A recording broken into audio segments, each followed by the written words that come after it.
Episode 36. Who wears 36 in the Ravens? Green dot. I think that's our guy. That's our guy Chuck Clark, ain't it? Of course it is. Look at you, that knowledge. Yeah. But I'm not even going to get into it. Look what my man Sutton Def is wearing.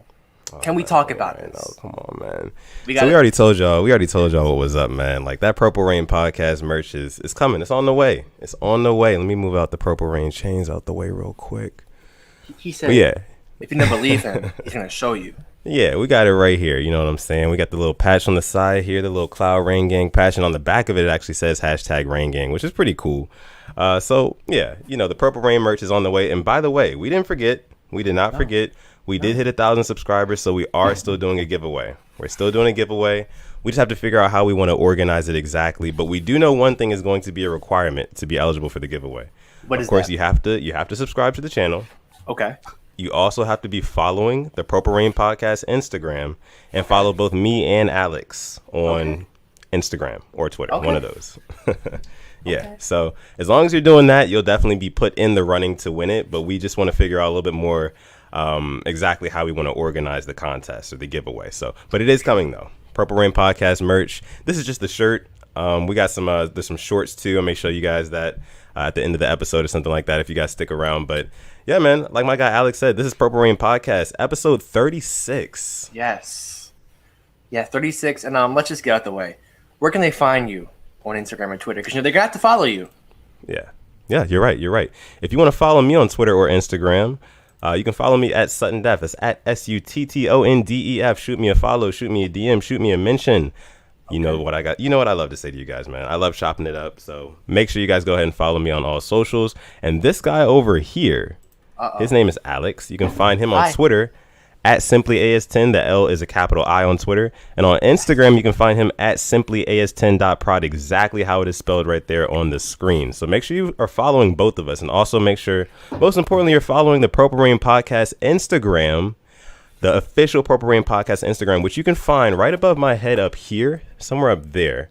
Yeah, you can take out your phone, you can scan that QR code, and yes, it'll take you to the exact page of the Purple Rain Podcast Instagram. Real quick, before we get into the whole, to all the Ravens news and everything like that, let me put this on the screen.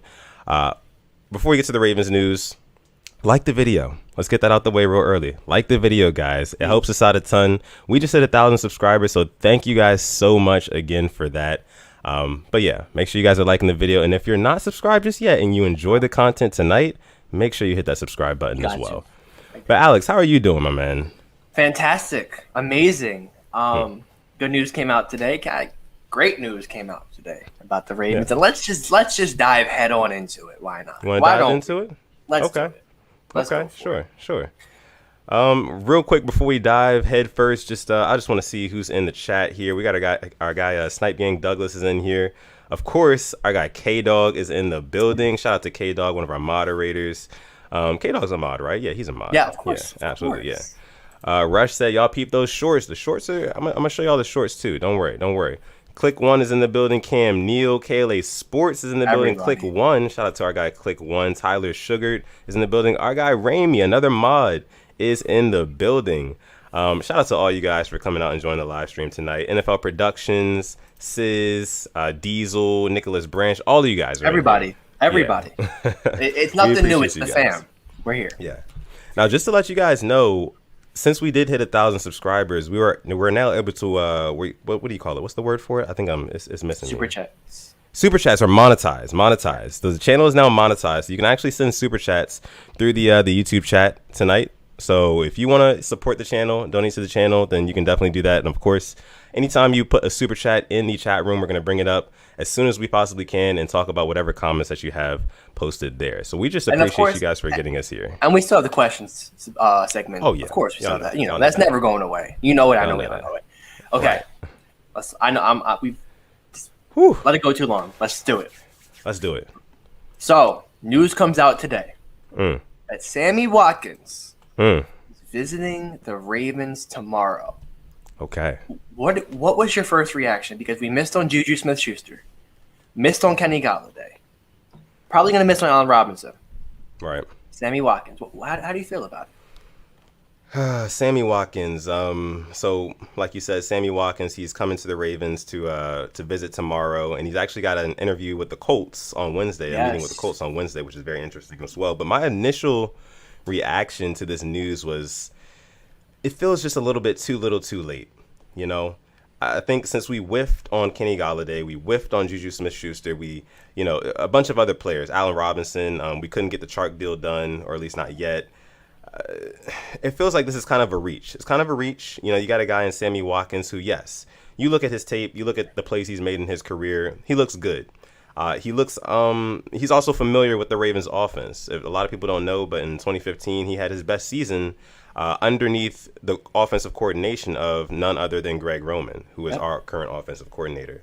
Yep. I think he had like 9 touchdowns that season. And over 1,000 yards receiving.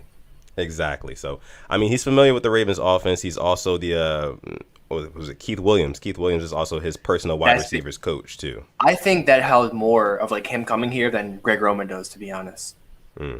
Because Greg Roman got fired from the Buffalo Bills, and I think if there's any reason he wants to come here, it's because of Keith Williams more than Greg Roman. So we'll see about it, but keep making those points. I'm loving it. Yeah, man. I mean, that's the silver lining, right? This is just the fact that he is familiar already with the Ravens offense, and not necessarily the offense, but some of the personnel on the coaching staff. That's important. That's huge. Yeah. Also, Sammy Watkins, like if you look at, and I'm going to get into this after I get your point, after I get your initial reaction to it, because I have something I want to bring up to you. But the biggest downfall of bringing in a Sammy Watkins is the injury history, right? Oh, boy.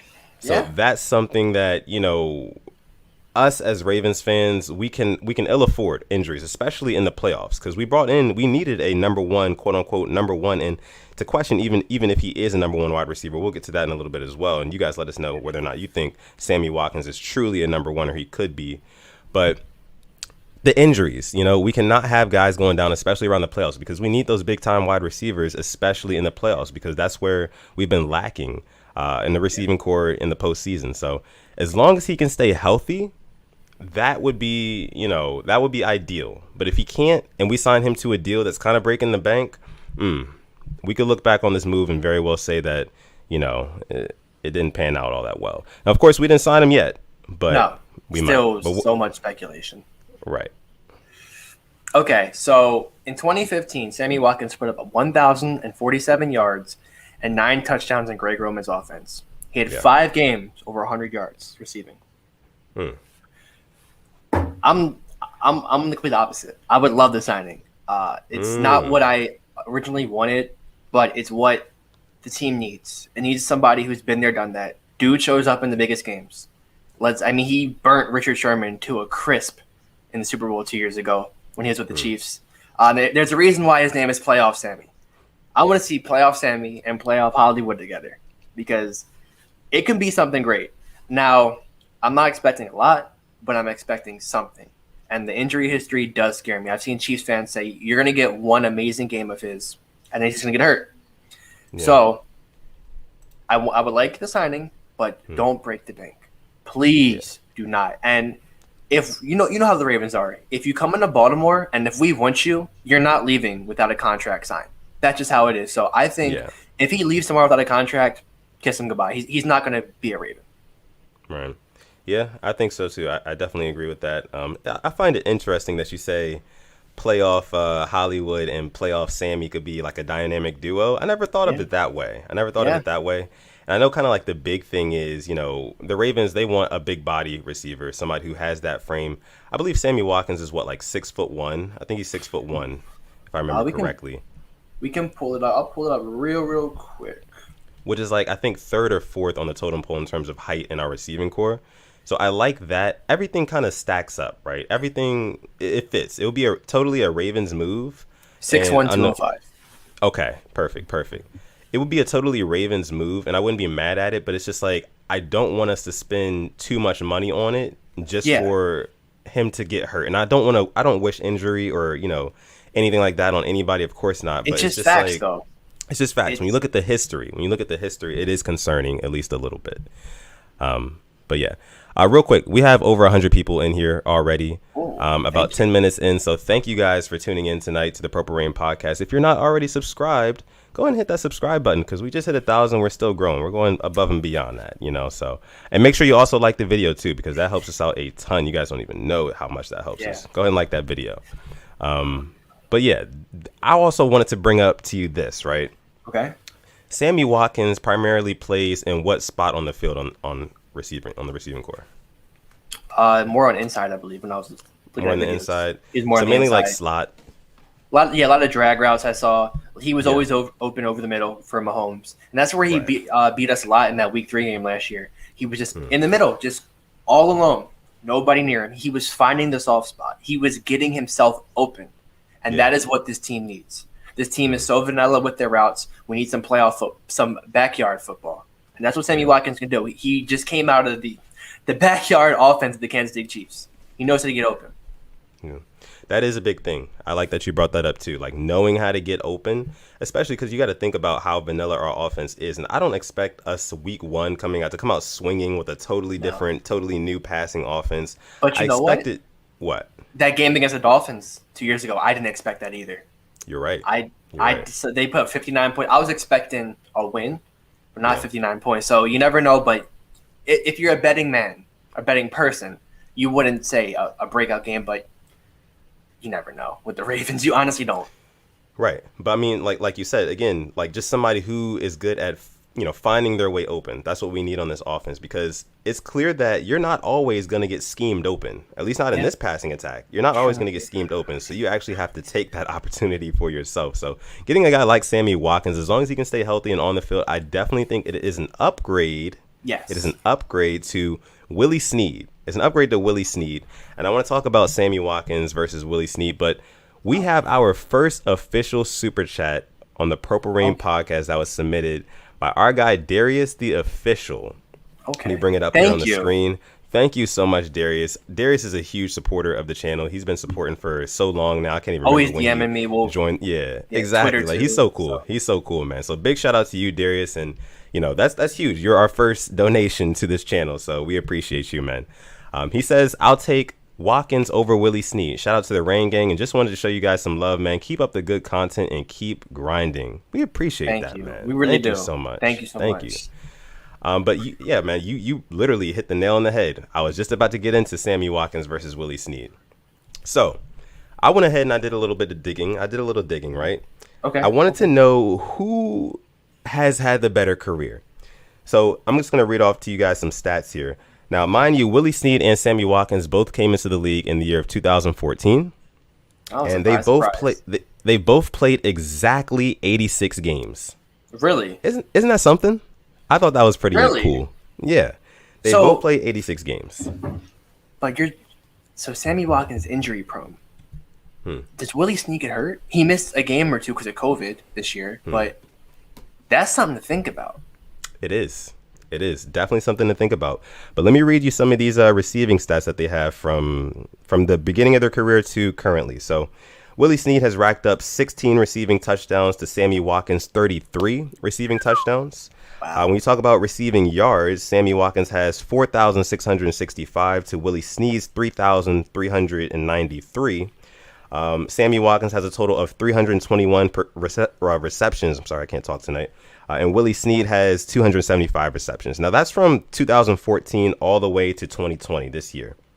Wow. But, we kind of got to talk about recency, right? We got to talk about recency. So I wanted to go ahead and what have you done for me lately? What have you done for me lately? Exactly, Alex, exactly. So I was thinking 2018 to 2020 because lately is the Lamar Jackson era, right? 2018 to 2020. And when you look at those same numbers, they're kind of similar. Similar. Okay. Touchdowns, Willie Snead has 9. Sammy Watkins has 8. Yards, Willie Snead has 1,400. Sammy Watkins has 1,600. Oh. Receptions, they're only 3 apart. 126 for Willie Snead, 129 for Sammy Watkins. So as of late, Willie Snead's kind of been closing that gap, So with that being said, is this something that, we really want to go through with, And real quick, I see we got some more super chats in the building. Wow, thank you. Yeah, thank you guys so much. Asmodeus says, y'all finally get to have your Big Macs. Yes, our McChickens, all of that. We appreciate you guys so much. Thank you, Asmodeus, for the donation. Our guy Ramey, he's just giving 5. You know, he's throwing 5, lobbing 5, as they say. Lobbing 5. King of Ravens Twitter. Come on, you know what it is. If you don't, if you're not following him, gotta follow him. Make sure you guys follow at Hoodie Ramey for sure. All things Ravens. But with that being said, Alex, what do you think about that? What do you think about the comparison between Sammy Watkins and Willie Snead? I'm a big Willie Snead fan. You know, I think everybody knows that. So it's not like I'm like surprised by it, but it definitely catches my attention. Mm-hmm. And if you think about who has been throwing to them and what type of offense they've been in, you would think Watkins would have more yards, more touchdowns, because he's been playing with, well, if you just go on this the sports media, the second coming of Jesus and Patrick Mahomes. I mean, let's be real. That's what they regard him as, and they made every excuse for him possible in that Super Bowl. But then when you look at Willie Snead and our quarterback, who is referred to as a running back, can't win the big games, can't do anything, same amount of yards. And if we refer to them, I refer to Sammy Watkins like a wide receiver 2, and Snead as a wide receiver 3. Yeah. So if you're telling me he's a tier below Sammy Watkins and still putting up near the same numbers, that definitely catches my eye. Yeah. But the thing is that I really like about Watkins that that potential in Greg Roman's offense. That 2015 to me, if he can just get 850 yards and keep those 9 touchdowns, it helps us immensely. And just him maybe bringing that experience like we saw with Dez did. Because we were so happy getting Dez last year. Can imagine what Watkins would do in this offense. He would get the ball more. He'd be involved more. That's why I think I'm happy. I mean, if Snead came back, I wouldn't be mad because I'm kind of expecting it. But if Watkins came, I wouldn't be just overjoyed. I'd just be, okay, cool. Like, this team wants to win now. And then I want to draft a receiver, of course, if Bateman is there at 27, which he probably won't be. But we'll see. That's for a whole different episode. But it definitely makes you think. It makes you think. That's for sure. And our guy KLA Sports, he says Sammy Watkins is exactly what we need at wide receiver. He's a big guy who can get separation, catch, and make contested catches. Only flag is injuries, but a significant upgrade nonetheless. Absolutely. Let's see. Our guy Ramey said, fam, I already tweeted it out. If you don't think Sammy is an upgrade over Willie Snead, you're crazy. LOL. Now, he also says, how many of those years was Snead one of the main targets in that offense? I'm going to think, I would say the first year he was battling with Brown and Crabtree here. Yeah. But honestly, after Flacco went out and Lamar went in, he loved Willie Snead. Lamar's first year, he was definitely going to Snead a lot, especially in that playoff game. I forget how many catches Snead had against the Chargers, but it was a lot. He was just doing his thing. Last year was kind of iffy. Don't think he wasn't this year. I think I had like 30-some catches, 33 catches. I'm not too sure. Let's see. Our guy NFL Productions, real quick. He says, since y'all missed my first super chat donation, shout out to NFL Prod, man. I didn't even see it. Thank you. I didn't see anything. Listen, man, we're new to this, so just bear with us. I'm trying to see if I can get all of them up on the chat and still kind of talk to you guys at the same time. It's a little bit different. We may be in the market to hire a technical director here soon for the Purple Rain podcast. But big shout out to NFL Productions, man. Thank you. And also Ramey again. He says no EDC slander is allowed in this chat. Listen, my guy Ramey, he has the tweets bookmarked for when, because we'll talk about how we cleared up some cap space because something's happening. Something's brewing at the castle. We'll talk about that, and there is no EDC slander. Come on, you know this. Absolutely. Let's see. Jaden Johnson says, y'all are playing, bro. Why do y'all want to draft a rookie and you see what happened to Hollywood? Well, what happened to Hollywood? Hollywood's kind of developing. Yeah. There needs to be competition in that receiver room because people cannot get complacent. That's what I'm trying to get at. There's actually a couple of guys. And the Ravens beat writers are even saying, receiver is still a top 3 need for us with edge and offensive line. Yeah.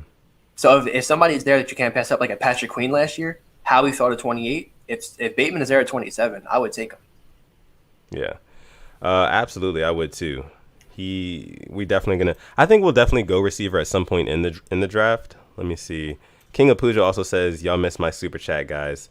I'm sorry. Listen, I don't know if maybe I can go back and pull. Oh, there we go. I got it. Tired of these second-rate wide receivers. EDC slacking, man. Okay, let's talk about Kenny Gallaudet. Thank you, King, 4 years, 72 mil. We were never going to pay that. My hope was give him maybe 13 mil, offer him what we offered Juju, maybe a little bit more incentive, and then 2 more years, like a 3-year deal, and just backload it. Because we know the cap's about to go up. But we were never going to give him 4 years, 72 mil. Never.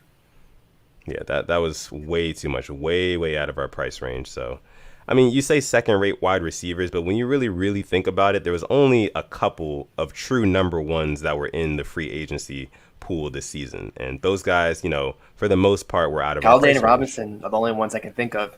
Fuller's the 2. Marvin Jones was the 2 to Gallaudet in Detroit. Who else was there? Keelan Cole was like a 3 with Jacksonville. Yeah. Josh Reynolds, he was a 3 in Los Angeles. He just went to the Titans today. Let's see. Deshaun91, thank you for joining the stream, bro. He says Sammy Watkins had a better playoff performances. Willie had drops and clutch moments. Not much of an upgrade, but still an upgrade nonetheless. And yeah, I mean, you guys are right about this. Like, it is an upgrade nonetheless. But let's talk about this. Let's talk about the money aspect of it. And we don't have to exactly crunch numbers too much, but what would you think would be like a good price for Sammy Watkins this year? Okay, definitely more than Marvin Jones. Not as much as Corey Davis. So I go 10 to 11. Maybe throw an incentive or 2 in there, but I think 10 to 11 mil to start it off. Maybe less. Maybe if they can get less, they can. But it all depends too. It depends who his offers are from. I mean, the Colts. Like, who do you want to play with? Carson Wentz, no offense, the dude throws more picks, it seems like. And then I know the Texans, you don't even know who's going to be the Houston quarterback. Also, the Titans have interest. That wouldn't be bad. I think our biggest contenders are Titans. It's because I don't think the Colts know, because I think they're getting T.Y. Hilton back too. So they might there's not enough balls to go around there. Pause. But and then, like I said, with Houston, they're just a mess down there. Right. A couple more super chats here. KLA Sports says, I already started to recruit Sammy Watkins at Kyle the OG _15 on Twitter. Make sure you guys give him a follow. Hoodie Ramey, another donation. Thank you, bro. He says, in DaCosta we trust. I mean, I think DaCosta, he's getting ready. I think he's getting ready to make some big moves, man. I think he's getting ready to make some big moves. And look at the moves last year. Like, the big moves. What were the big moves last year? Like, off the top of our mind. We got Wolfley. We traded for Calais before. I think of the Giants getting Logan Ryan super late in free agency. I think before the season started, he panned out pretty good. So I mean, it's not always about what you do in the beginning. It's a race. It's a marathon. Just take it. Yeah. DG, shout out to you, man. He says, I think EDC is just being smart because he knows how the offense is run. Why overpay someone who will barely get the ball? Yeah. And I mean, that's a solid point. That's a very solid point, DG. Thank you for joining the live stream. He's basically saying that, like, in this run heavy offense, will Sammy Watkins get enough opportunities to warrant paying him, a pretty good contract, because I'm pretty sure we're going to give him some pretty decent money if we do decide to bring him into the fold. So is the money we're paying him, is that going to be worth what we get on the field simply because we don't even throw the ball that much? And if we were to sign him, what will he improve in this offense? Will he take our 32nd pass rank up to maybe a 20th? Because we've talked about it before. If we have a top 3 running game and a middle of the pack passing game, we're making the AFC Championship. Oh yeah. I mean, unless Greg Roman or the line forgets to block, that's the one thing we're holding ourselves back. Because if the line blocks, it's 10-10 against the Bills in the third quarter. So you don't know what the hell happens. So, I mean, if we're going to talk about we got to talk about line too. I mean, what is up with the line? I still think we need another lineman. Does Bozeman go to center? We don't know. Y'all know how I feel about Bozeman going to center, man. I think keep Bozeman at left guard. I agree with you. I'm get center elsewhere. But let's see what else you guys have here in the chat referring to this wide receiver situation. Ramey says, if the Ravens miss out on Sammy Watkins, I think you got to go all in on a trade. Please, because I know you have some tweets bookmarked. Let us get Shark. I have some tweets bookmarked. I have a lot of them. So I would love to get him. And I think you're right. You would have to go on trade. And at that point, I think maybe Mike Williams is a possibility. As much as I want to want him in that contract, you have to see what they would be willing, what they would want with Orlando Brown Jr. too. All right. Another super chat here is Modius. Another one. He says, "You missed my super chat too. LOL. Just kidding. All the love in the world for y'all for that quarter pounder as well. Thank you, Asmodeus. We appreciate you, man.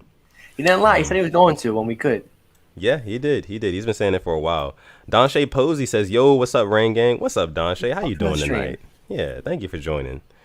All right. So let's see. I see a question here from Mick the Dog. Mick the Dog says, "What are you guys going to do for a pass rush?" That's interesting. I mean, we can talk about it in our who's left out there in our free agency. Yeah, we're kind of going to get to that. We're going to get to that, guys. But appreciate you joining the stream tonight.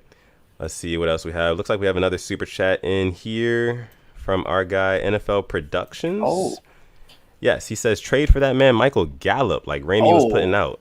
How do y'all feel about that? I know we were like rumored with him, but the Cowboys, they've rated him highly. I think they're going to try to keep on to him as long as they can, because I think Cooper's going to be the first one out that door.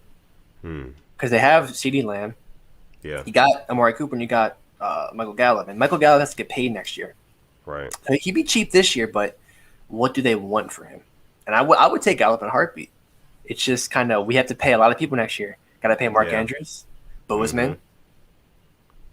That's true, man. I mean, it's really starting to pile up. It's really starting to pile up with all the guys that we have to pay. So just, signing a big name wide receiver or trading for one and taking on that contract, whatever healthy contract that they have, it's going to be a little bit strenuous for the rest of our team. So don't be surprised if we start making cuts to some key players because we get this, number one caliber wide receiver or whatever we like to call it.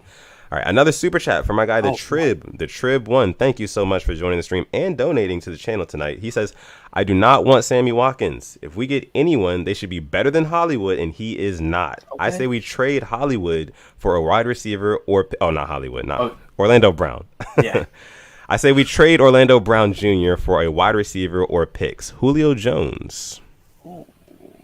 Would they be willing to part with Julio Jones? Yeah.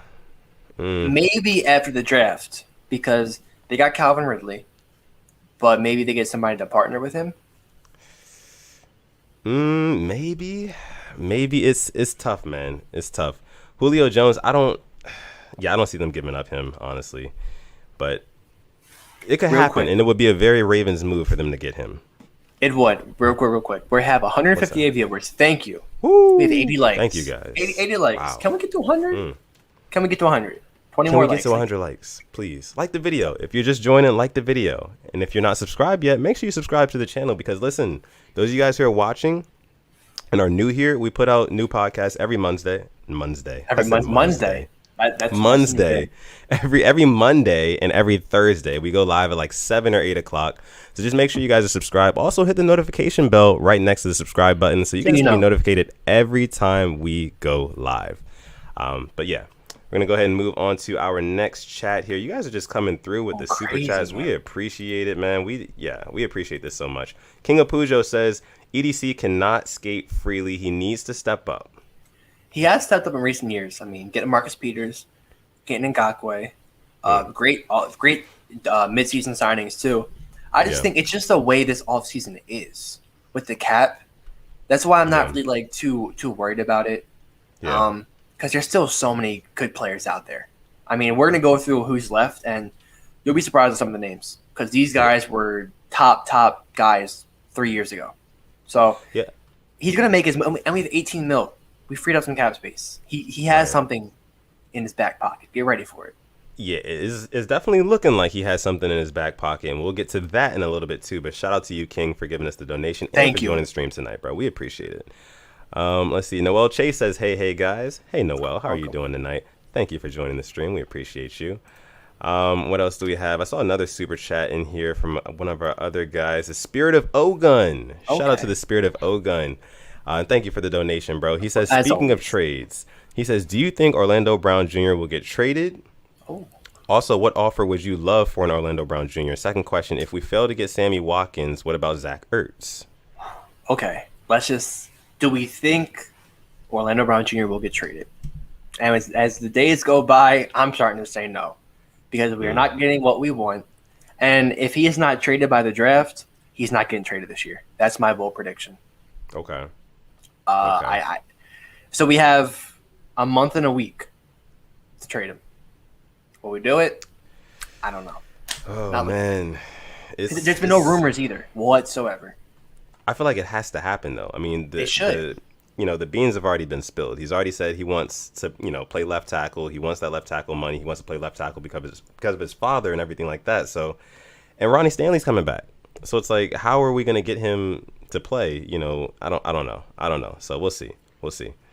But shout out to you, Spirit of Ogun, and thank you again for your donation. And then, he still has more. He still had more of his last.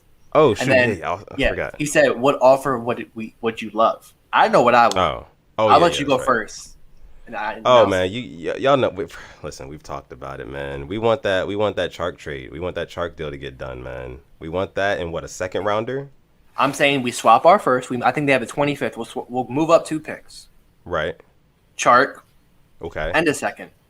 I said that on Twitter. I got told I don't know draft value. I don't know value. Hey, man. Hey.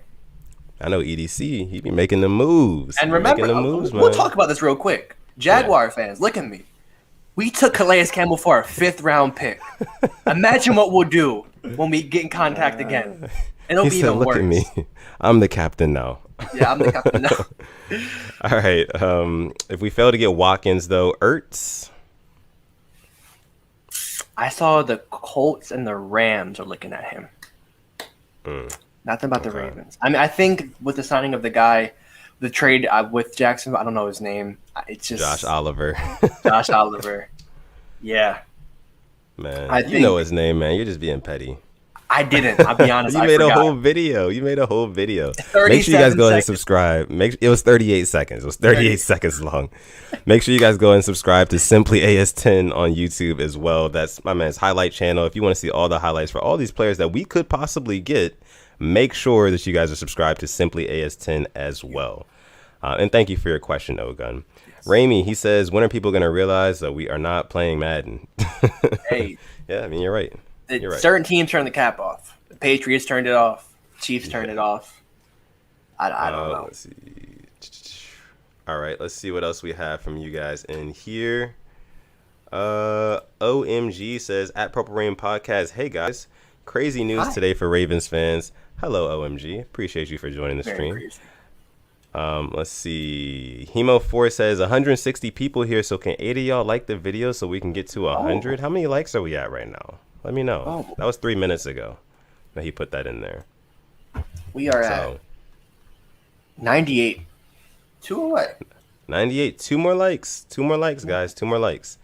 All right, let's see what else you guys have in here for us in the chat before we move on to the next topic for the night. Ramey says the Ravens are not moving Orlando Brown Jr. unless it's the right price. As they should, agree. Because we hold all the leverage. Right. I mean, I'm cool with that. Yeah. All right. So I think we can go ahead and segue into our next topic of the night. Okay. So I know that. Let me see. Let me go ahead and take this off of our screens really quick so we can pull this up. I think the next thing that we had to talk about was kind of just the wide receiver market and how it's been heating up lately. So over the weekend, there was a very solid amount of wide receivers who were taken off the board. They were signed to new deals with new or current teams. So the question is, should the Ravens have capitalized sooner on the wide receiver market? Should they have made that extra push to get Gallaudet? Should they have made that extra push to get a Will Fuller, Juju Smith-Schuster? What do you think about that, Alex? And what do you guys think about that? Let me know in the chat room. Juju would have been great in Baltimore. Would have been great. But what I was one of these people just going crazy. Just bowing down to Juju Smith-Schuster. Because he made them look like fools. He took less money. And actually, I want to talk to Juju Smith-Schuster real quick. If we're going to talk about, you want to get the most money, you're not going to go to the Chiefs. You're going to get a big contract if you're in Kansas City. Because think about it. You're going to be – Tyreek Hill's going to be double covered. Travis Kelce's going to be double covered. You're going to have man-to-man coverage most of the time. Yep. I'm like, really? I really respect, the loyalty. But if we're going to talk about money, man, you should have went to Kansas City. You really should have. Because I would have been even scared of them. But I think the Juju thing, I don't know why we offered so much money for him. I really don't. Gallaudet, like I said, we're not going to pay him that much money. And the Will Fuller thing, he's just an older version of Hollywood to me. just injury prone, and just PED suspension. Now, was there any truth to Lamar trying to personally recruit Juju? I don't know. I know Marlon Humphrey did. Rumor. Yeah. Marlon Humphrey, he tweeted it out. I don't know if Lamar did. That kind of makes it even more embarrassing, to be honest. It does, honestly. Our guy Boz is in the chat. I didn't even see Boz, but shout out to Boz. Real good guy. Really good in Madden, too. I can't beat him. Hey, fellow Steelers fan. So. I know he's happy Juju's back. Nana says 111 likes now. Cool. Thank you guys. Thank you guys. I guess the kids are eating. Eating. We appreciate you guys. For those of you guys who don't know, when we don't get enough likes, you know what I mean? When we're not getting, the views, the engagement, the kids don't eat. Kids just don't eat. So they go starving. You got to keep that in mind. When you're watching the video. Just make sure you remember. Just make that conscious effort. Hey, let me go ahead and like this video. Go ahead and like the video. And subscribe if you're new. If you're new, just go ahead and hit that subscribe button. Also, real quick, if you want to follow us on Instagram, I'm going to say it again. Up here, take out your phone, pull out the camera, zoom in on that there, and it'll take you right to our official Purple Rain Podcast Instagram, where you can be updated on everything Purple Rain and all things Ravens as well. So, all right, going ahead and moving on here to see what you guys say about the wide receiver market heating up. Andrew Sakara says, I wanted Curtis Samuel, and Marvin Jones was a bargain. Hey, I was really big on Curtis Samuel too, Andrew, and thank you for joining the show tonight, by the way. Thank you. Let's see. Marvin Jones was a huge bargain. Huge. Yeah. I mean, like I said, it makes you think they have 4 good receivers in Jacksonville. Yeah. Only one ball to go around. Boz, the Steelers fan, he says Juju is too loyal. Yeah, I mean. Hey, I don't want to expose Boz, but he said get that TikToker out of Pittsburgh. That's all. That's what I heard. Hey, man. I mean, you really put it the best out of I've heard it from anybody. You literally just said if he played for the Chiefs, he'd literally have one-on-one man coverage like every play pretty much because they got to double Tyreek Hill or Travis Kelce. And I don't understand. McCole Hardman, too. Exactly. Like, bro, you can go there and get a ring. And you can get like a Super Bowl bonus, and you can get, you could potentially be the reason why the Chiefs win the Super Bowl. If the Chiefs picked up Juju Smith-Schuster and they went to the Super Bowl again, I think that the fact that like they have Tyreek Hill and Travis Kelce, whatever team that they were playing would probably try to hone in on them, and Juju could possibly go off in that game. And you score 2 touchdowns in the Super Bowl or something like that. Listen, your stock rises up through the roof. It's like, why not win and go make more money? Look, and I know they're missing linemen in this past one, but they lost their hands in the Super Bowl this year. Yeah. Kelce, and who was he going to? I think Watkins had 1 catch, but Watkins was still hurt. McCole Hardman couldn't catch a damn cold, and Le'Veon Bell didn't even see the damn field. So they were just a mess. If he would have went there, it would have been a great move for both sides. Yeah, definitely agree. All right, let's see what else we have from you guys. The Trib one says, I'm not gonna lie, Allen Robinson was the only free agent receiver that I wanted. He's a true number 1. Well, yeah, Allen Robinson, I wish we could have gotten him too. It's still possible via trade. I know it's still possible, but it's not looking too likely right now. So let's see. What else do you guys have in here? K-Dog says there's 163 people watching. Thank you guys so much for joining the stream tonight. Crazy. Yeah, Tev Dog says gotta feed the kids, gotta keep the kids fed. Of course, you know it, bro. You know it. Garnett says everybody is betting on landing a receiver in the draft, which will force us to either do something we never do, which is trade up. Interesting. That's true. Good I point. mean, last time we traded up into the first round, pick 32, 2018. Who did we get? That dude. Yeah. So got that when we do trade up, we have a good reason to. Yeah. Let's see. We have a question here from our guy JTV. He says, honestly, what do you guys think is the real answer to wide receiver? I see all these different receivers we could have got or could get in the draft, but what do we really need? A bona fide dog. That's what we need. We need a receiver that Lamar Jackson can trust. That isn't named Mark Andrews or Hollywood Brown. Right. And that's what we're missing. Because Hollywood's not going to go up there on a 50-50 ball. We saw it happen against the Patriots. J.C. Jackson just obliterated him. Took it right from him. Miles Boykin's not even going to go up for a 50-50 ball. And he should, how he's built. Right. His touchdowns are never contested. It seems like he just beats them or just wide open. Yeah. Mark Andrews, he'll go out there and get it, but he'll catch it 10% of the time. I mean, or he'll drop it or just go through his hands. So we need somebody that will come down with that. And we're not saying 100 times. We're saying 75%. Right. Just somebody who's gonna, like you said, give him a chance. Like give him somebody that he can trust. Lamar, that is. Get somebody that Lamar can feel very comfortable throwing the ball to on 3rd and 6, 3rd and 7. In those type of situations. Hey, can we just go down the quarterbacks, the top quarterbacks in this league, and just talk about who they have to do that? Sure. Josh Allen. Who's he have? I mean, hey, Stephon Diggs. Kyler Murray. D-Hop. Tom Brady. Mike Evans, Chris Godwin, A.B., Gronkowski, Patrick Mahomes, Hill, Kelsey. Come on, man. Come on. Hell, Justin Herbert, Keenan Allen, Mike Williams. So that's just, and then you look at us. Who do you say for the Ravens? Willie Snead. Oh, come on. Marquise Brown. Did you see the tweet where there was they looked at the Ravens receivers and only 3 of them had a picture? Oh, I did see that. 2 of them had no picture. One of them had the dude's jersey who I never even knew. Really? I'm like, he's never even worn a Ravens jersey in game. They have. I'm like, come on, man.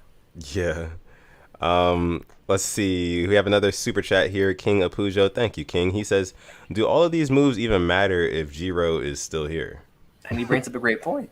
That's why we got 2 guys, Keith Williams and T. Martin. And I thought of it. I'm like, wow, T. Martin actually coached Juju Smith-Schuster. Yeah. I'm like, okay, maybe. I was like, did he have a role in this too? Which I think he probably did. I think they are letting these 2 men actually have a say in who this offense will get. And I think this will be the savior of this offense. Those 2 guys. Yeah. And like we said, his seat is definitely getting warm, G-Ro. You think that's one of the main reasons why Sammy Watkins is being brought to the Ravens? Yep. Because Keith 100%. Williams probably. Okay. Yeah. I think so. Yeah. I like that. And like you said, again, short leash, Greg Roman. We're going to talk about that too. Let's see what else we have here. Thank you, King, for your donation once again. Great talking. Yeah, absolutely. Donche Posey says, I feel they might bring in someone that formerly played with Lamar in college more than likely. Perhaps. I know there's a couple. There was one guy. I can't remember his name off the top of my head right now, but there was one receiver that played with Lamar in Louisville that I think is coming out of the draft this year. Yeah. If you guys know who that is, let me know. Yeah, let us know. Yeah, let me know. I saw a message from one of our guys in here, Ravenous Quando. He says, Rain Gang. What up, Quando? Thank you. I'm always coming through. Thank you for joining the stream. Always. Yeah, absolutely. Always.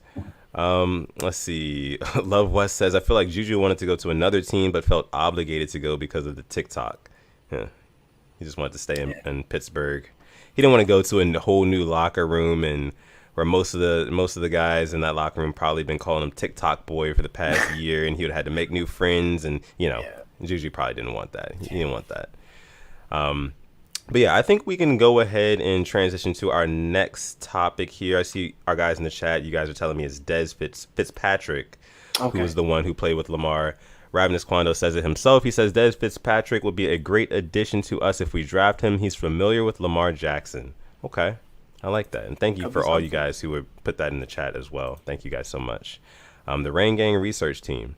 The Rain Gang research. I love it. Love it. Yeah, so let's see what else we have here for tonight, guys.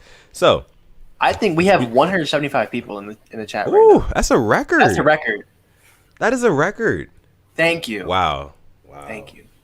Jeez, man. Like Alex said, thank you guys so much for joining the stream tonight. If you're new here, hit that like button. Also 125 likes. Well. Woo. You guys are just showing out today. Rain Gang is in full effect. We're in full effect. So we're going to keep it moving for you guys. Next, we want to talk about who is left in free agency for the Ravens to get. Who should we get? Who should we acquire? Or any team. Any team. Because we'll talk anything. Yeah. So let me just pull up this tweet. I bookmarked it of just all the players that are still left. Okay, yeah. All right. Justin Houston. All right. Carlos Dunlap. Richard Sherman. Malcolm Butler. Stay far away from him. T.Y. Hilton. Jadeveon Clowney. Alejandro Villanueva. Casey Hayward. Antonio Brown. Ryan Kerrigan. Just to name a few. Well, still some big names. Still some big names out there for sure. Now, out of all those guys, who would be probably your favorite pick for the Ravens to acquire? Either Justin Houston, Dunlap, Melvin Ingram, or Clowney. One of those four. Yeah. I like Justin Houston. The most, man. He's coming off a healthy season. Played all 16 games. He had 8 sacks. He had 8 sacks last season as well. And if there's something that we desperately need right now, it's pass rush. It's definitely pass rush. And we talked about it earlier. Somebody brought it up. What do you guys? It was Mick the Dog, actually. Shout out to Mick the Dog. I don't know if he's still watching. But he said, what are you guys going to do at pass rush? I hope that we can get a Justin Houston into Baltimore so we can rush the quarterback and maybe get some more sacks. But that's just me. That's my thinking there. Let's see what you guys are thinking, though. The Trib one says Antonio Brown would be nice for a discount. Kerrigan or Houston would be nice, too. Okay. Jaden Johnson says not Malcolm Butler. Got it. NFL Production says he wants Malcolm Butler, though. Okay. So you guys are kind of disagreeing at odds there. I like that. I still got some more players. I just pulled up some more. So keep it going. Alex Smith, Geno Atkins, Jarrell Casey, AJ Boye has, I believe, a 2 to 4 game suspension. Quan Alexander, Russell Okung, Eric Fisher, Larry Fitzgerald, Olivier Vernon, Golden Tate. Stay far away from him, please. Adam Humphrey, stay far away from him, please. Ndamukong Suh, KJ Wright, Marquise Goodwin, Kenny Vaccaro, stay even further away from him. Our guy Willie Snead, Everson Griffin, Jesse James, good old friendly Ricky Wagner, Todd Gurley and his arthritic knees, Cordell Patterson, Danny Amendola. There's still a good amount of players out there to get. Yeah, there definitely is. There definitely is still a good amount of players out there. And it seems like you guys are saying, I see Jonathan Washington Jr., he says Carlos Dunlap, Sammy Watkins, Justin Houston, and Ryder. Okay. Oh, and Malik Hooker. I forgot about Malik Hooker as well. I see somebody brought him up in the chat. Yeah, somebody brought him up in the chat. Don Shea Posey says Melvin Ingram. I think you would mention him. We mentioned that. King of Puja, like you said, Malik Hooker. Yeah, man. That's definitely. I would keep my eyes on that. I actually think he has a good chance of coming here. I wouldn't be opposed to it. Yeah, that's interesting. That's interesting to see. Like, I think who we get in free agency at this point is going to be like a huge surprise to us, because we just recently, as of like a couple hours ago, freed up a little bit more cap space, and I think we can kind of talk about that now as well, if you don't mind, Alex. Okay. Let me pull it up. So just tell them who the two players were who cut some cap for us. So just so we can segue and transition smoothly here. Who's left in free agency? Who we get now in free agency is going to depend on what we need, what some of our needs are, and how much we're willing to pay these guys. Now, previously we had about 12 mil in cap space. We had around 12 million in cap space, and today, like you said, there was restructuring of contracts from Brandon Williams and Calais Campbell, which freed up about $5 extra million in cap space. Yeah. So they also took pay cuts too. Yeah. Campbell agreed to reduce his salary by $2 million. Brandon Williams took a salary cap by $1.5 million. So no one said I don't want to hear slander about those two players ever again, because they are all in right now, both of them. Literally. They both deserve a ring, and they're all in. So there's mad respect to both of them. Just two decorated players. Like, we know how good they are. So it's looking like I think we saved where is it at? I think 5 mil. I think we're up to like 18 mil now. Yeah. 5 to 6 mil we saved. I think that is the number there. And 18 mil is definitely a lot more to work with than 12 million is. So it'll be interesting to see what those restructuring of contracts does for our pursuit of wide receiver, our pursuit of pass rush, or will we still address those things in the draft? Because obviously we don't need $18 million to pay draft players. We only need a couple million to pay draft players. So, man, That's kind of why I was saying that last segment that we just did kind of transitions perfectly into this segment, because now we have more money. We have more coins to spend. We got a little bit of a stimulus, if you will. So the stimmy has hit. The stimmy has hit the Ravens. So we're going to see what Eric DeCosta and that front office decides to do with it. But we want to know you guys' opinions, the Rain Gang. We want to see what you guys think the Ravens should do with that extra cap space. Do you think that they'll go after a Sammy Watkins and pay him a good amount of money, which I don't think that we should, at least not the lion's share of that $18 million, of course. Or do you think that we should spend it on pass rusher or somewhere else? What do you guys think? You guys put your thoughts in the chat. I'll tell you real quick. We have 187 people watching. 187 people. Can we hit 200? Please like the video. If you're new here, like the video, and let's hit 200. I mean, that would be a record. It's only right when you debut the merch. It's only right. Oh yeah, you guys know official Purple Rain podcast merch is coming soon. It'll be dropping on the store. We'll have a link and everything, and we also are doing a giveaway. Real quick, just real quick. Can you tell them again, Alex? What are the requirements for the giveaway? You subscribe to the channel, of course. The Purple Rain podcast. You follow the Purple Rain podcast on Instagram, and you follow me and my guy Sutton Def on Instagram or Twitter. One of the two. We're lenient. You pick. Not everybody has both, so you pick. But okay, so we're gonna go ahead and just see what you guys have to say in the chat here. Our guy Ramey says we do not need a center more than pass rush and receiver, but that's just my opinion. So with that being said, do you think that since you don't think we need a center, that implies to me that you either want to move Bozeman over to center, or you want to bring Tristan Colon Castillo up and let him kind of get his burn, or Macari. But Macari was having struggles last season. He was. So or the draft. Or the draft. Yeah. Yeah, you can definitely draft a center. That's for sure. You can definitely draft a center. Now, pass rush is something that you definitely want, like a proven guy more so. You can also draft pass rush for sure. But I think I will want a proven guy and then some younger guys. Yeah. Because we have Pernell McPhee. Give me another proven guy. Well, let's get some youth in there. Yeah, I agree. Garnett West, he says Lamar is a Bugatti. Stop going cheap on insurance and get the premium deal. Garnett said, "I will give it a new Bugatti," and I can definitely rock with that. That's a great analogy. I think you can't put any better way.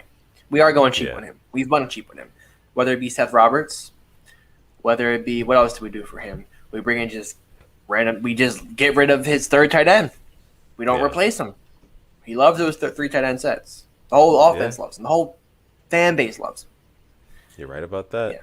Let's see. OMG says, you guys think Eric DeCosta will finally do something he hasn't done yet and pay big money for a number one wide receiver via the trade? No, I don't think so. It's possible. Too many people gotta get paid soon. That's true. That's holding me back. Yeah.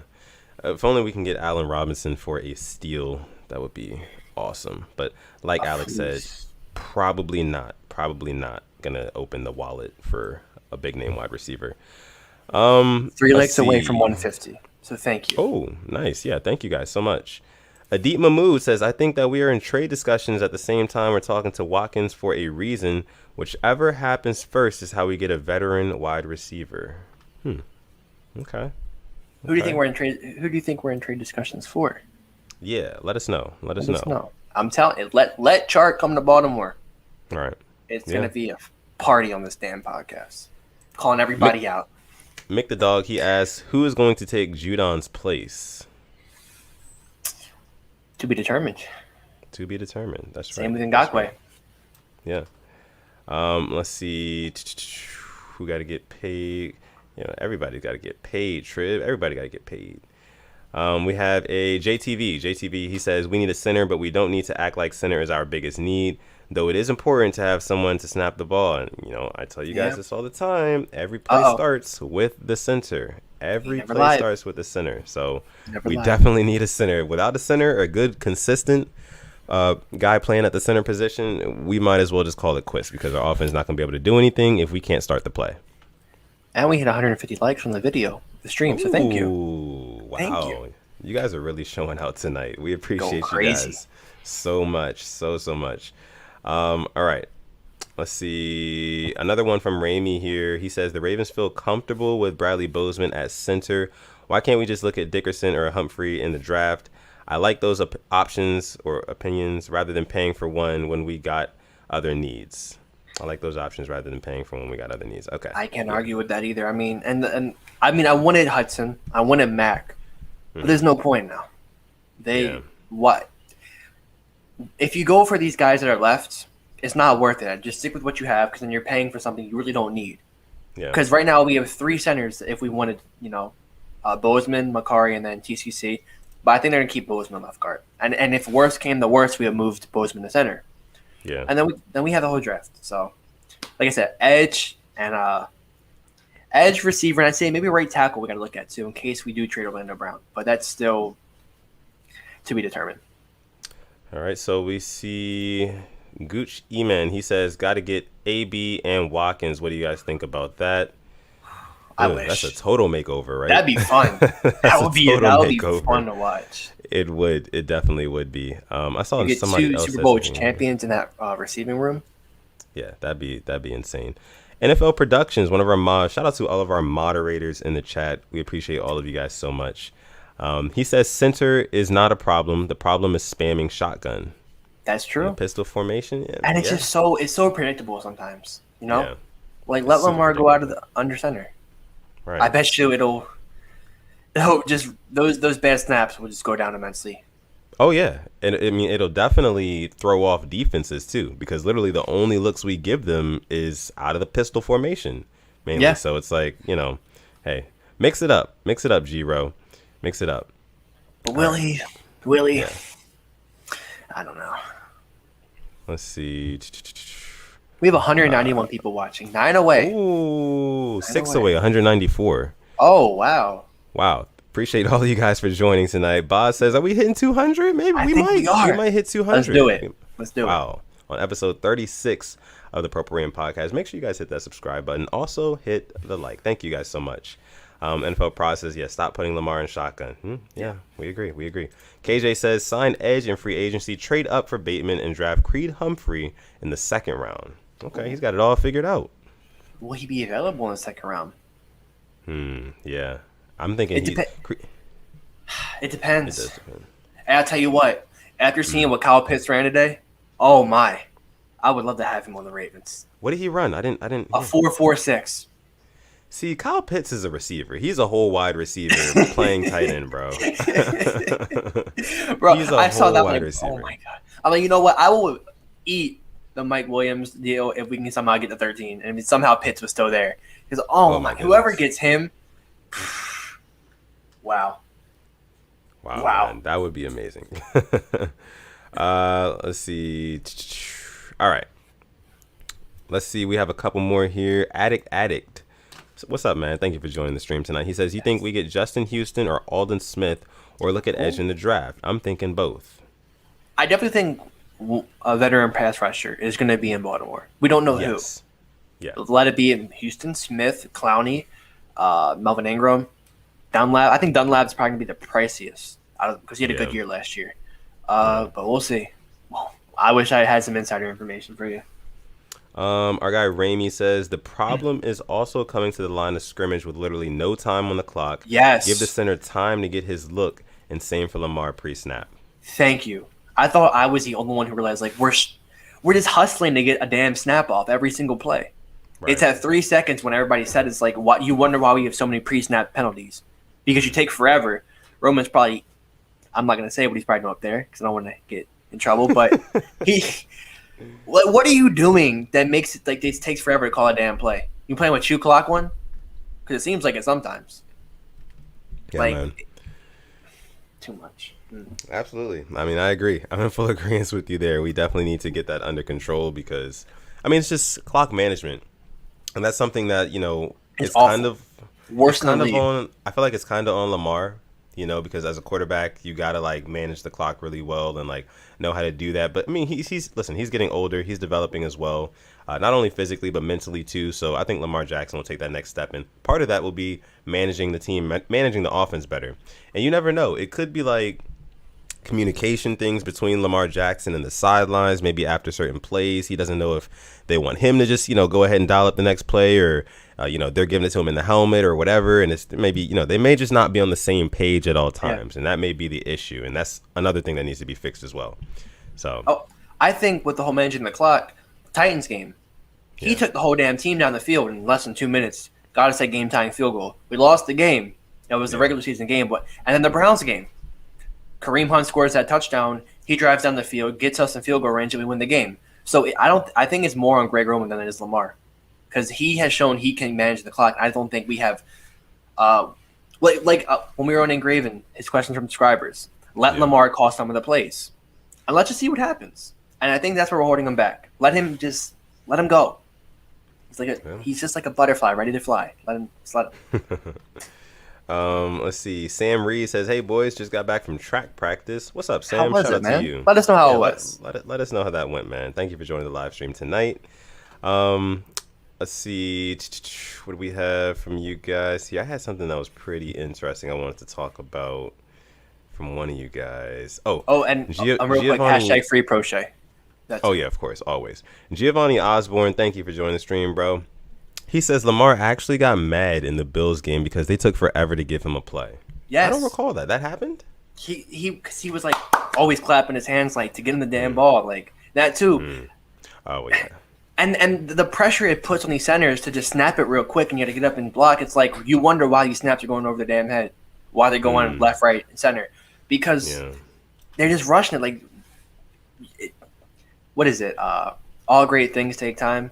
Yeah, not when you have 3 seconds to snap the ball, and so that right there, I think, is something we don't talk about. That is an issue with this team: is time management and clock management. Just the pre-snap errors and just the penalties that just hold us back all the damn time. Because then we got to get forced to throw, and then they just drop back. They know we're going to throw. Yeah, just that pre-snap execution is just as important as the execution during the play. Because a lot of times we see like a lot of our pre-snap is not good. Pre-snap is not good. It wasn't sharp for at least like the first part of the season. When we were losing a lot of games, it really wasn't good at all. The snaps were bad. And Lamar was just having to make up for a lot of those, mistakes and stuff like that. But if we can not shoot ourselves in the foot, I feel like our offense will be a lot more efficient. We'll score a lot more touchdowns. We'll get back to that 2019 kind of status, or we were just going crazy in the red zone, just scoring. Yeah, exactly. Yeah. But yeah, you guys are absolutely right. Absolutely right there. Hit the nail on the head. We got another donation, though. Oh, boy. Another donation from our guy, the Trib. He says, thank you. Thank you so much. He says, you get the play clock down so the defense can't adjust their look. It keeps the defense honest. It's used normally for younger QBs. That's interesting. So I get that. And that I wouldn't be so opposed to it if we didn't have so many illegal formations, illegal shifts, false starts, bad snaps. If there was no issues, then we would be talking about this. Yeah. But there's just got to be a point where you just let Lamar go. Let him do his thing.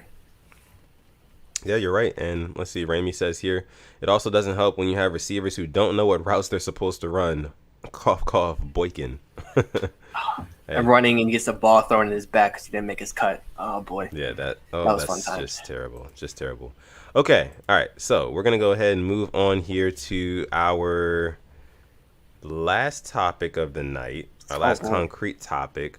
This one is probably one of my favorites. I love the rumors. I love the juicy stuff. You know what I mean? I love stuff like this. I love the Twitter fingers. And Dez has got him again. Dez Bryant. Is Dez Bryant, is he shading Greg Roman again? So you guys can see the quote down there in the bottom right-hand corner of the screen. That's pretty much the exact tweet that Dez Bryant put out a couple days ago. Copy and paste. He said, all of this Lamar hate is starting to get on my nerves. Just know I got to see firsthand what he has to deal with. Him being able to play QB is far from the issue. Alex, what was your initial reaction to this tweet? What do you think this meant? Like, break it down for me. There goes Dez again. Dez doing his thing. That's why we loved him in Baltimore. He kept it real. He's being honest. There was a reason why I posted those practice clips of him getting the ball thrown to him, catching it over our corners. and Lamar just dropping dimes in practice. Because there was a problem. Was it David Culley or was it Greg Roman? But it wasn't Lamar Jackson. I'm glad he said this. I really am. I think it's going to shy receivers away from Baltimore, but I'd rather have the truth come out than it just be locked in. Because there's been too many times we just kept stuff in-house. It just has to get out. Yeah. So thank you to Des Bryant for exposing that. How'd you feel about it, though? I mean, I'm on the same page as you. I think that this only makes Greg Roman's leash that much shorter. Yep. Like, honestly, I think I said 4 weeks. He's got about 4 weeks, which is a quarter of the season, to really prove that this offense is taking a step forward, and not only the run game, but also mainly the passing game as well. If it doesn't happen, at this point, with all this news, and especially if we get a receiver, if we sign a Sammy Watkins and we get, a receiver in the draft, whether it be Rashad Bateman or Terrace Marshall, Tylan Wallace, somebody like that, anybody like that who can come in and make an immediate impact, and we're still not doing anything. Yeah. I don't even know if I give it 4 games anymore. Oh. I give it 2 games before. Oh. If we have 2 bad games, think about it. If we have 2 bad games on offense, say we start the season 0-2, God forbid. Oh boy, please no. 0-2. The Ravens start 0-2. I think Roman's got to be gone immediately. You got to get him out of there, especially if the offense is struggling. So this tweet from Des Bryant, it really shed a lot of light on what the issue is. Yeah. With the preseason. I say with no preseason, if there is, I think there will be one though. If we lose 2, I would say okay, give it the 4. But if there is a preseason, I agree with the 2 games because it's not like they don't know each other. The offense hasn't played a real game. No, if there is preseason, you have no reason to come out slow. Yeah, that's true. So like you said, if there is a preseason, there's no excuses. No excuses, man. Let's see. You guys are mainly saying in the chat the fire Greg Roman. Greg Roman's got to go. Let's see. Giovanni Osborne, he actually says, I personally think that Dez was calling out everybody, Giro and the receivers. And it's funny, too, because I think Des Bryant actually put out a tweet after that first tweet. And it was, did you see that tweet, that other one? I did not. I want to read it to you guys really quick because I thought that one is pretty much just as interesting as this one. So he says as follows. He tweeted this right after the tweet that you guys, the original one. He said, if I have to make the sacrifice for the others to hate me in order for them to do the right thing, I will. I've done it before and I'll do it again. I care about the athlete's well-being. That could low-key mean if these other receivers hate me because I'm calling them out because they weren't getting open, they aren't dogs, they're not fighting for, to get open, things like that, then so be it. But those guys got to go because Lamar Jackson needs weapons. He's an all-time talent, and nobody wants to see that talent get wasted. No, you don't. Wow. Bombshells in Baltimore. Yeah. Oh man, it's definitely a weird situation with this whole Greg Roman thing. And I see you guys, the fire Greg Roman is out. Full effect. Yeah. Wow. K-Dog says he hearts the Purple Rain Gang family. Shout out to you, K-Dog, our guy. We all do.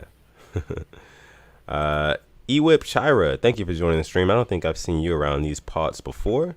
So thank you for joining the stream, bro. He says, Dez talks true for real. Lamar is not the problem. It is Greg. Okay. We hear you. Living legend, Greg Roman.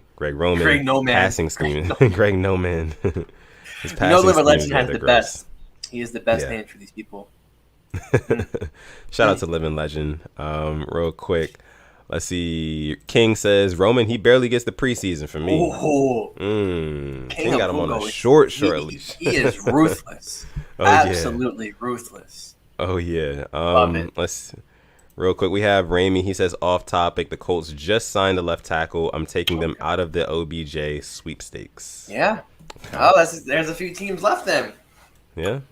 If you really want a left tackle. Yeah. Hey.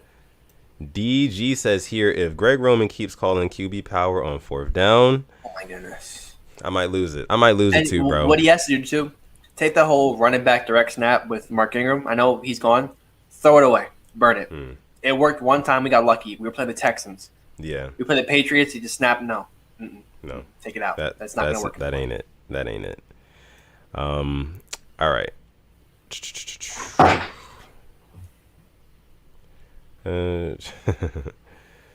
Let's see. Nana Rav says, I don't know if it helps, but the new coaches report directly to Harbaugh only. That's interesting. Yes. Garnett says, do you guys remember where everybody hated Hollywood for a split minute and now all of a sudden we're on his side? Hey, man. Well, so we never hated Hollywood, but we did have, if you are a Rain Gang OG, we had every week, it would be either is it Marquise or is it Hollywood? Right. We were just critical. We wanted to see him be his best, and he's back to Hollywood, but he was Marquise for a good amount of the season. Yeah, that's all it was, man. That's all it was. We never hated him. We love Hollywood over here. All my homies love Hollywood. All right. Let's see what else we have from you guys here before we go ahead and get into our question segment of the night. Ramey says he reiterates, I'm sorry, what you said here. He says, no one should have ever hated Hollywood. Didn't do anything wrong except for one tweet, but he wasn't lying in the tweet. Hey. And the only thing it did for him is just bring more pressure, and he elevated his game. Yeah. He had a terrible game against the Browns and has that touchdown. And ever since that touchdown, he just turned it on. He turned it on. He did. That Cowboys touchdown you're talking about? No, the Browns touchdown. Oh, the Browns. Oh, that Browns one. That Cowboys one was probably the best play of the year. For sure. That one was crazy. Click One. Shout out to our guy Click One. Always coming through the live stream. Always supporting. He says, just demote Greg Roman. Don't fire him. He's the best run game coordinator in the league. How do you feel about just demoting him? Will he take a demotion? Yeah. I don't think he will. Let's see what else we have. Let's see. Ewip Chari says, I got a question. What do you guys think about Jefferson, wide receiver? This dude is fire. Are we talking Justin Jefferson?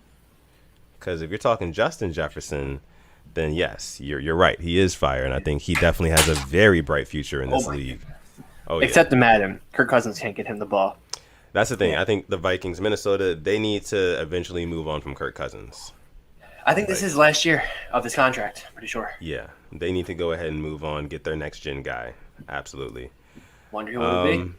Yeah, that'll be interesting. All right, so I think we're gonna go ahead and get into our question segment for tonight's episode. As we always say, this is Alex and I's favorite segment of the night, where you guys can literally ask us anything that you want to, whether it be about football, whether it be about other sports, whether it be about music, whether it be about food, whether it be about this, whether it be about that. You can ask us about it, anything, literally anything. But just first and foremost, I'm going to let you guys go ahead and get those questions in the chat. Go ahead and put those questions in the chat. Of course, if you do a super chat, we're going to get to you guys as first. We're going to prioritize those. We're going to do that from here going out. We're going to do it that way probably. But yeah, real quick though, we still got about 170 people watching tonight. Woo! Thank you guys so much. Thank you guys so much for watching the stream live tonight. Also, everybody who left a donation, huge shout out to you guys.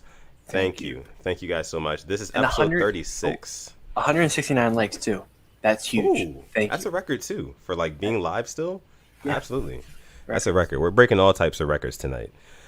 So yeah, just appreciate you guys so much. Make sure you like the video if you haven't already and subscribe to the channel. Also, make sure you guys go ahead and follow Simply AS10 or subscribe to Simply AS10 on YouTube. I saw somebody actually bring up your chain that you got. They were like, is that a Simply AS10 chain that you got rocking? It is. Yes, sir. It is. You know it is. You know he's always repping. Hardly home, but always repping. Yes, you know it. But yeah. So yeah, this is the question segment of the show. So I'm gonna go ahead and see which questions we have here. Anonymous, he kicks it off. He says, "How would you guys feel about AB to the Ravens?" I would do it in a heartbeat. That's. I feel like public perception has changed a lot about AB in the past 365 days. You know. Yeah. He played with Brady and the Bucks. He won a Super Bowl with them. Scored a touchdown in the Super Bowl. Yep. You know, things are looking up. Tyrann Mathieu covering him. The Honey Badger covering him. Yeah, his stock is looking up. We haven't heard any outlashes like him, you know, breaking out in the media, doing anything crazy and wild lately. So, hey, I wouldn't mind it. It wouldn't be my first option. And I think he'd probably ask for a good chunk of change from us. But I would not mind it. For the right price. All right.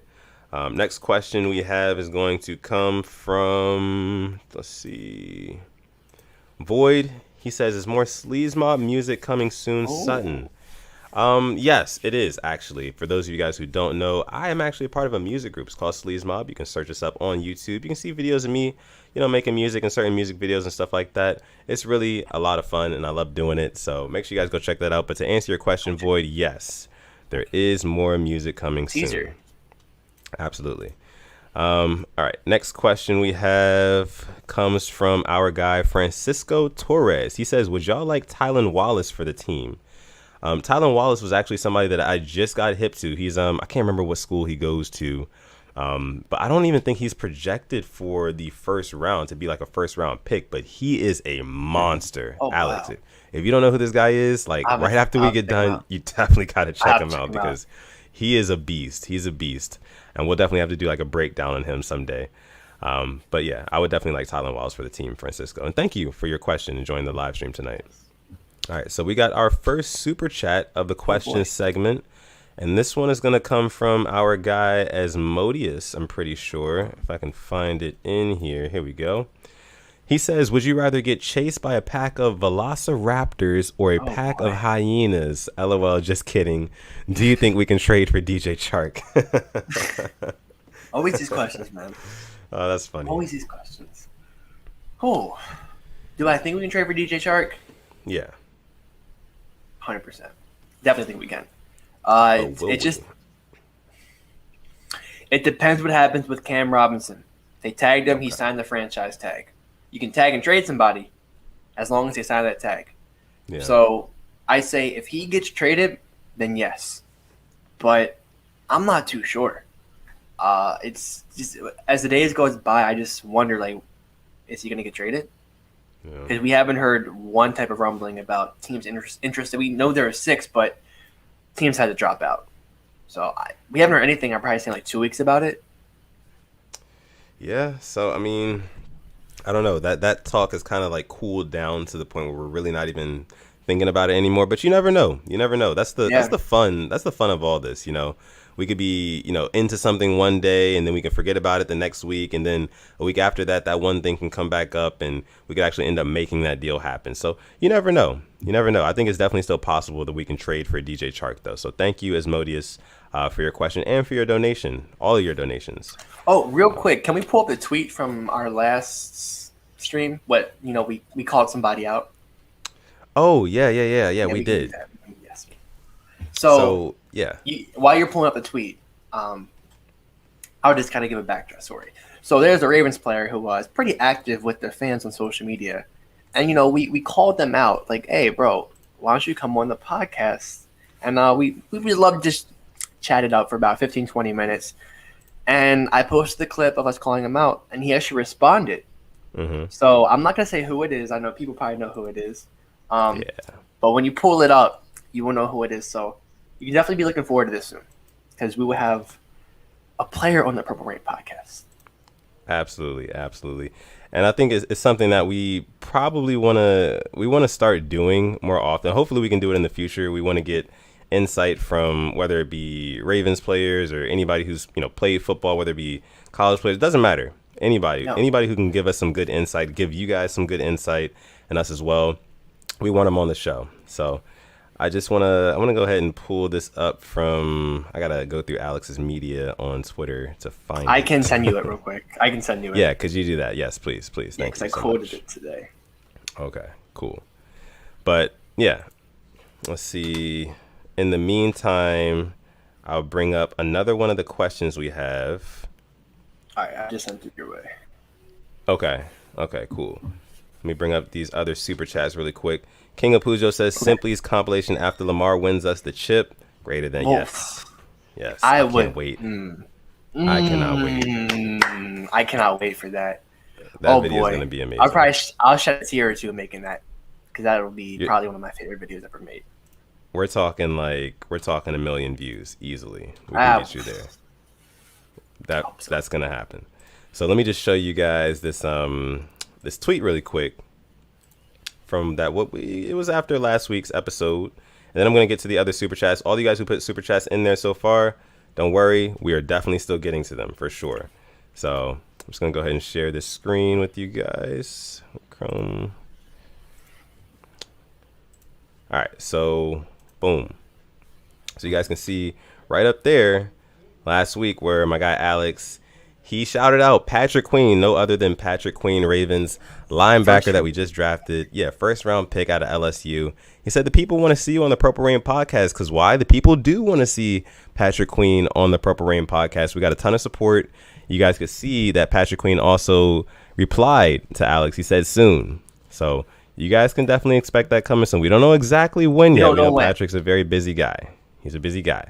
So we got to see when he's XPQ is coming soon.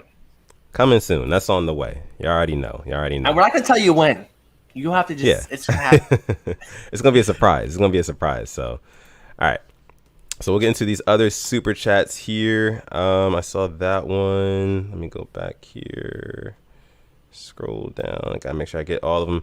The Spirit of Ogun. He sends another one. Thank you for your donation, bro. He says, last question for tonight from him.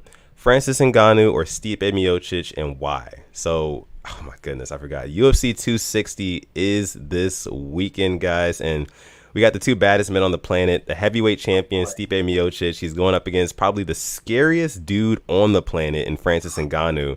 In their second matchup, Stipe's already beat him before. This was 3 years ago. But Ngannou, he's gotten a lot better. In terms of who I think will win that fight, oh, man, it's tough, man. It is tough. But I think I'm going to have to go with Ngannou. I'm going to have to go with Ngannou. Only because I feel like Stipe's kind of probably lost that desire to fight a little bit. He's had the most title defenses in UFC heavyweight history. And he's beaten Daniel Cormier twice.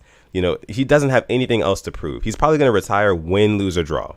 So I wouldn't be surprised if, you know, he goes out there. And meanwhile, Ngannou is hungry and he's been working to get back to this point. He's been knocking dudes out left and right. Real quick, if you don't know who Francis Ngannou is, just go ahead and type in Ngannou that you see down there. Just how it's spelled down there, that Spirit of Ogun said. And look up his highlights because he's crazy with the knockouts, man. But I got Francis Ngannou probably by second round TKO. So thank you, the Spirit of Ogun, for that question there. And Alex, you got to make sure you watch that fight too because it's going to be a good one. I only watched Conor McGregor. Oh, come on. But you know what? If you tell me like there's a fight to watch, I will watch it. Yeah, man. There's a lot of good fights. There's a lot of good fights.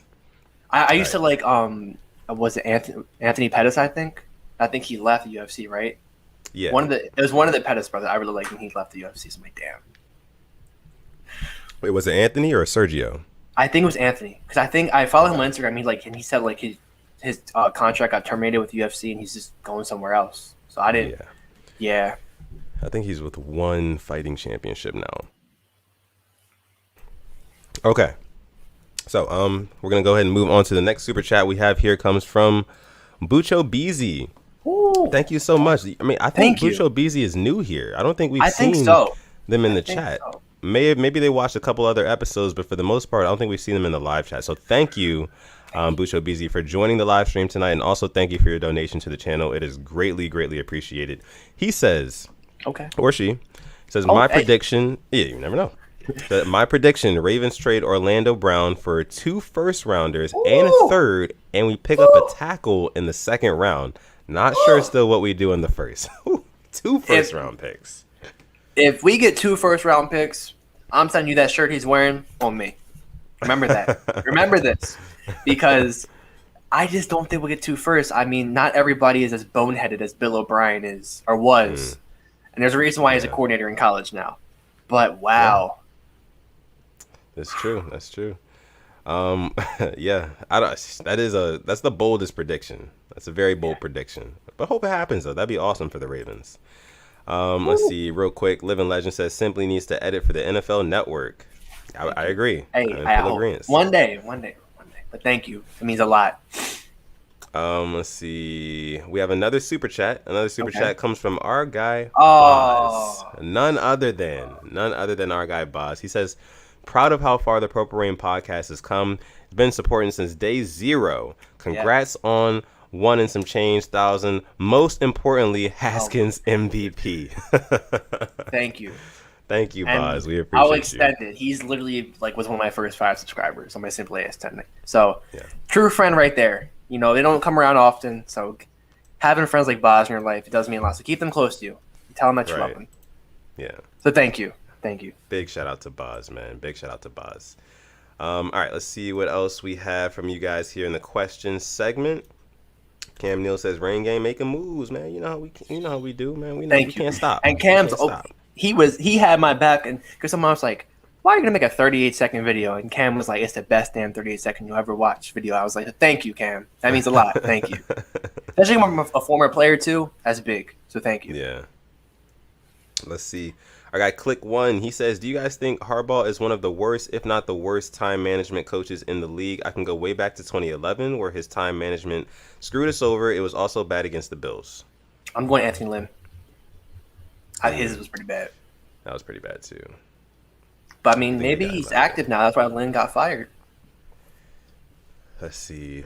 DG referring to the Stipe versus Ngannou thing. He said Stipe Miocic, he's been fighting fires while Francis Ngannou has been knocking people out. Yeah, that's right. A lot of people don't know that. But fun fact, the UFC heavyweight champion Stipe Miocic, his full-time job is actually as a firefighter.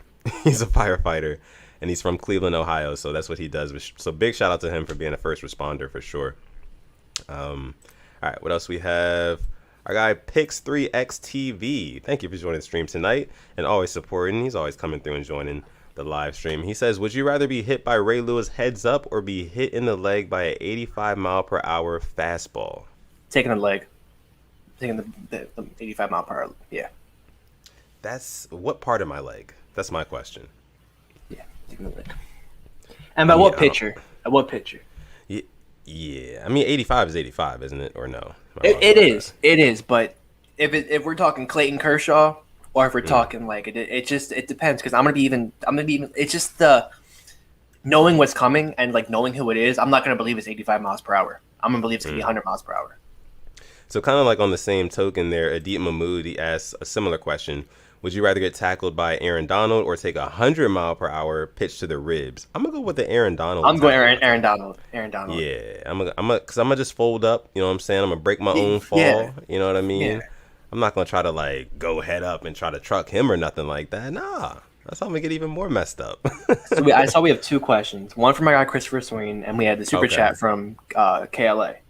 Okay. So I know Chris asked me if I'm gonna make a Terrell Suggs or a Ed Reed. I made a Terrell Suggs when he left us, but I'll make another one this summer, and then Ed Reed too. That'll be coming this summer when like there's no football going. So like probably like July or June or July, one of those two. Okay. And then I know KLA asked this question. I forget what it was. There KLA Sports, he says, "When I'm coming on the pod though, maybe with P Queen." Eyes, listen, man, we don't even know when P Queen is gonna be available yet, so we still got to figure that out. We definitely want to have people on during the draft. That's what I think our goal is, to have viewers on during the draft. Right. I think we're probably going to start doing maybe like a live call-in type thing. Yeah. And we're definitely going to have a couple, of course, promote your stuff, on the show. But that'll definitely happen, KLA. You know, KLA, I follow you back on Twitter, so we'll be in touch about that for sure. We'll be in touch. Let's see what else we have from you guys. We'll take a couple more tonight. Thank you guys so much for putting your questions down in the chat here tonight as well. The question segment is probably our favorite, so... I got a question for the Rain Gang. While they get this in. It was who wins in 1-on-1? Ray Lewis or Derrick Henry? Wait, you say who wins 1-on-1, Ray Lewis or Derrick Henry? Yeah. Prime Ray Lewis? I'm going to go Ray Lewis. We're talking straight prime. Yeah. He took down Jerome Bettis in a 1-on-1. No offense to Derrick Henry. Derrick Henry does not run over. He will stiff arm you. He will not truck you. That's the difference. He's not running. Yeah, he's not running you over like that. I mean, unless you really are in a bad position, then he'll run you over. But I think that I'm gonna take the thunder thighs of Jerome Bettis over Derrick Henry's all day. You know what I mean? Yeah. So Ray Lewis goes low. I think he'll definitely take out Derrick Henry with ease, for sure. That's the thing that Titans fans, they're delusional. They're Yeah, and I think most of you guys are saying, Ray Lewis. Yep, for sure, definitely Ray. But yeah, all right, a couple more guys. Like I said,